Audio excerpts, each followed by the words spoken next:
जीवनशैलीबद्दल आपण बोलतोय तर जीवनशैलीचा एक भाग आहार असतो. तर आपल्या आहारात पावसाळा आला की आहारात काय बदल, म्हणजे भजी, चहा, वडापाव, गरम गरम गोष्टींचा मारा आपण करतो, पण तो आरोग्यासाठी योग्य नाही.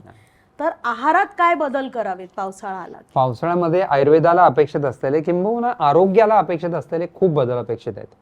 त्यातला एक महत्वाचा बदल सांगितलाय की जोपर्यंत भूक लागत नाही तोपर्यंत अन्न सेवन करू नका.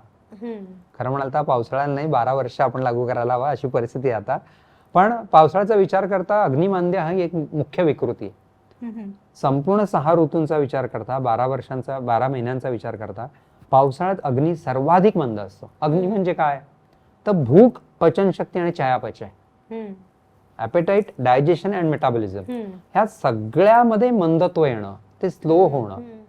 त्यामुळे धड भूक लागत नाही, खाल्लेलं नीट पचत नाही, खाल्लं बळबळेच खाल्लं तरी सुद्धा मग कुठे अपचन होतंय, कुठे अम्लपित्त होतंय, कुठे मलावरत होतंय, कुठे जुलाब होत आहेत. पचनाच्या तक्रारी जेवढ्या पावसाळ्यात वाढतात तेवढ्या अन्यथा इतर कुठल्याच ऋतूत वाढत नाही. याचं मुख्य कारण अग्निमांद्य.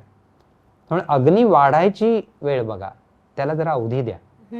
इथे एक सल्ला दिलाय जो सगळ्यांना पटणार नाही. शास्त्र म्हणतं की पहिले 2 आठवडे अन्न सेवन टाळा आणि द्रव आहार करा, अग्नी वाढू द्या, लिक्विड डाएटवर राहा. आणि तुम्हाला लक्षात येईल की बरोबर ह्याच दिवसात सगळे उपवास सांगितलेत. कारण कोणाला असं सांगून कोण म्हणणार नाही की मी लिक्विड डाएट करायला तयार होईल. तर निदान उपवासाच्या निमित्ताने तरी आपण लिक्विड डाएट करावे.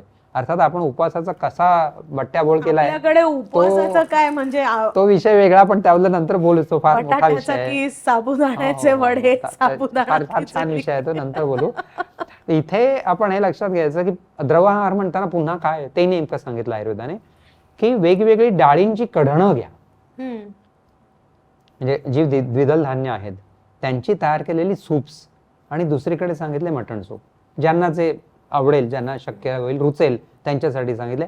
थोडक्यात काय, द्रव आहार घ्या आणि अग्नी वाढू द्या आणि त्यानंतरच मग तुम्ही अन्नसेवनाकडे व्हा. हे कदाचित एखाद्याचं 1 दिवसात साध्य होईल, एखाद्याचं 3 दिवसात साध्य होईल.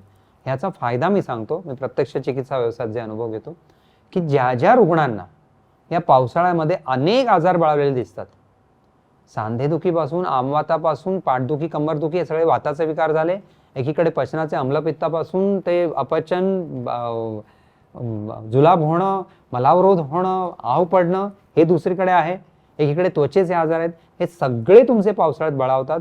ह्या 1 ते 3 दिवसाच्या लंघनाने म्हणजे द्रव आहाराने यांच्यावर तुम्ही आधीच नियंत्रण मिळवता. एवढं ते सोपं आणि साधा उपचार सांगितलेला आहे. आणि ह्याच्यासाठीच सांगितले होते उपवास, लंघन. तो विषय वेगळा. तर इथे पुढे एक मुद्दा असा येतो की काय नेमकं अन्न काय घ्यावं. तर हे सुद्धा आपल्या कालनिर्णयमध्ये त्या महिन्यांमध्ये तिथे सोमवारची श्रावणी मूठ लिहिलेली आहे. ही श्रावणी मूठ ही देवाला व्हायची आहे, पण ती सेवन तुम्ही करायची आहे. ती जी 4 धान्य सांगितली, जव, तीळ, मूग आणि तांदूळ, ही ह्या ऋतूला अनुरूप आहेत. इथे एक महत्वाचा सल्ला लक्षात घ्यायचा की ही इथे गहू अपेक्षित नाही, इथे बेसन अपेक्षित नाही, इथे मैदा अपेक्षित नाही, इथे साबुदाणा तर मुळीच अपेक्षित नाही जो आपण पावसाळ्यातल्या उपवासाला दररोज खात असतो. इथे उडीद अपेक्षित नाहीत. उडदाचा मुद्दाम उल्लेख करतो. उडदाला आयुर्वेदाने माशो मांसवत विद्यात, उडीद हे मांसाप्रमाणे समजावे असा सल्ला दिलेला आहे.